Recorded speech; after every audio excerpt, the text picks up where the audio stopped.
আমি বারংবার একটা জিনিস বলেছিলাম, সেটা হচ্ছে বিষধর সাপকেও বিশ্বাস করা যায়, মমতা বন্দ্যোপাধ্যায়কে বিশ্বাস করা যায় না। মমতা বন্দ্যোপাধ্যায়ের অতীত রাজনীতির যা ইতিহাস, উনার যেভাবে কংগ্রেসের সাথে বিশ্বাসঘাতকতা করার যা ইতিহাস, তাতে করে উনাকে বিশ্বাস করা এটাই খুব বড় ভুল আমাদের। বারংবার এই কথা নেতৃত্বের কাছে বলা, কোনো সময় কোনো নেতাদের এখানে মনে হয়েছে, দিল্লি স্তরে কিছু কিছু ক্ষেত্রে মনে হয়েছে যে আমরা অতিরিক্ত কাঙালিপনা করেছি জোট করার জন্য। এটা উচিত ছিল না। এই এত হ্যাগলিং ওভার দি অ্যালায়েন্স দরকার ছিল না। এরপরে আশা করব আমাদের নেতৃত্বের শিক্ষা হবে, এই জোট নিয়ে এই কাঙালিপনা বন্ধ হবে। It will, since Mamata Banerjee has said that she is fighting election alone, that's what I came to know right now.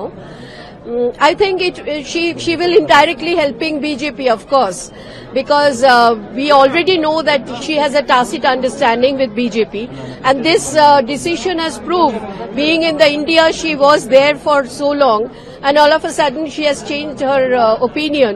So it is proving that she is in hand with BJP, and she will actually helping BJP in Bengal. আমার কোনো কথা হয়নি, কারোর সাথে আমার কোনো কথা হয়নি, এবং আমি প্রস্তাব দিয়েছিলাম, ওরা প্রথম দিনই প্রত্যাখ্যান করেছে।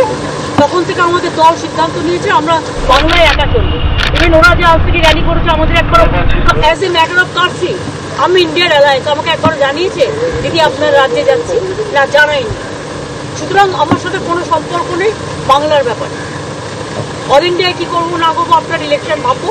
আমরা সেকুলার পার্টি, আমরা বিজেপিকে হারানোর জন্য যা করার করবো। কিন্তু এখন কোনো চর্চা নেই, মিথ্যে কথা, অ্যাবসলিউটলি রং। একটা কারো নিজের একার নয়, রিজিওনাল পার্টিগুলো আমরা আমরা তো করেছি, কিন্তু সিটে একা লড়াই করুক, রিজিওনাল পার্টি বাকি সিটে লড়াই করবে, সেখানে ইন্টারফেয়ার করবে না। সেখানে গেলে যদি ইন্টারফেয়ার করে তাহলে সেখানে আমরা বুঝবো অন্যরকম। অনেক আগেই ভোগে চলে গেছে মুখ্যমন্ত্রী, আজকে তো বললো ছত্তিশগড়, রাজস্থান, মধ্যপ্রদেশে নির্বাচনের সময়ে ইন্ডি জোটের পিন্ডি চটকে গেছে। অতএব এইরকম নীতিহীন, আদর্শহীন, কর্মসূচিবিহীন 27 জনের মুখ্যমন্ত্রীর, প্রধানমন্ত্রীর পার্টি কখনো জোট টিকতে পারে না, সেটা প্রমাণ হয়ে গেল।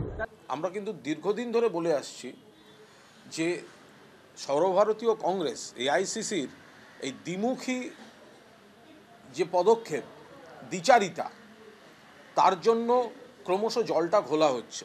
কারণ ইন্ডিয়া জোট তৈরি হয়েছে বিজেপিকে পরাজিত করার স্বার্থে, এবং মমতা বন্দ্যোপাধ্যায় তার গুরুত্বপূর্ণ নেত্রী এবং শরিক।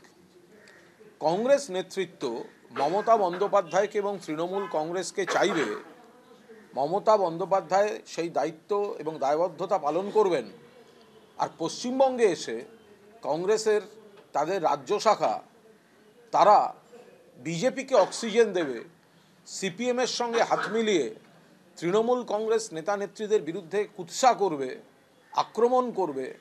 এটা চলতে পারে না।